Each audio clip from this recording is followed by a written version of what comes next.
Ici Marie-Louis Leroux, et sur ma chaîne, je vous parle de personnalités célèbres. Cela peut être des stars contemporaines ou des figures célèbres du passé. Abonnez-vous si ce sujet vous intéresse.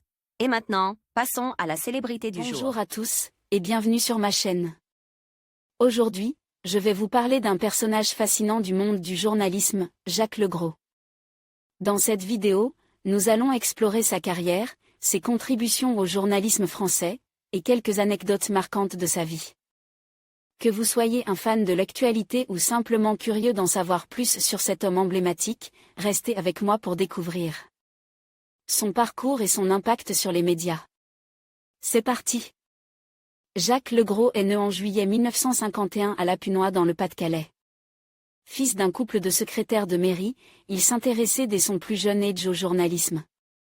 Au collège, il commence à écrire ses premiers articles pour le journal La Voix du Nord. Son bac en poche, il s'installe à Paris et décroche une première expérience au journal La Tribune des Nations, qui le conforte dans son choix de carrière. Il fait ensuite une rencontre déterminante pour la suite de son parcours, celle des journalistes François Tchelet et Jacques Paoli, qui officient sur la station radio Europe 1. Ils lui apprennent les rouages des métiers de la radio et l'encouragent à s'inscrire à la fac de droit pour parfaire sa formation. Parallèlement, Jacques Legros décrochait des piges pour payer ses études et travaille notamment pour le magazine Détective.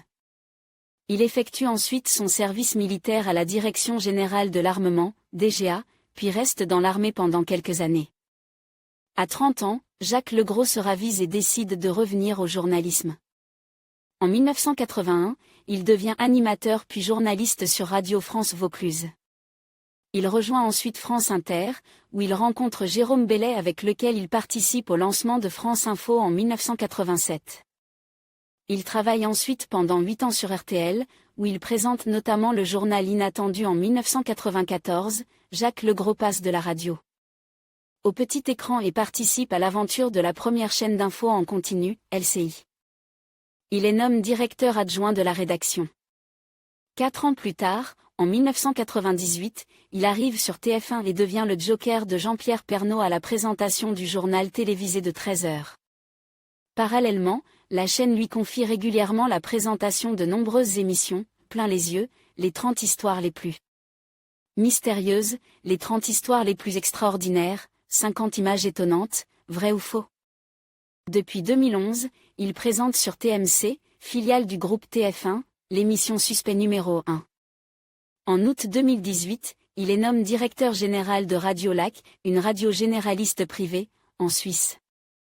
À l'automne 2018, il remplace pendant plusieurs semaines Jean-Pierre Pernaut, opéré d'un cancer de la prostate, à la présentation du journal de 13h. Le 17 mars 2020, il remplace Jean-Pierre Pernaut qui quitte la présentation du 13h pour une durée indéterminée, en raison de l'épidémie de coronavirus.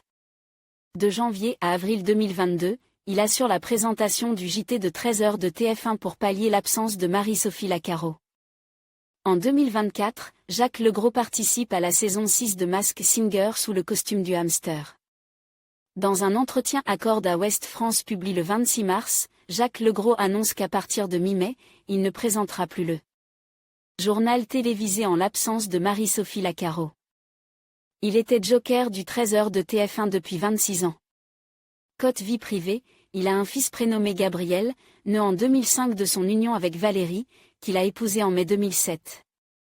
Dans une interview avec Closer le 21 octobre 2022, il révélait que son fils a été diagnostiqué HPI, au potentiel intellectuel.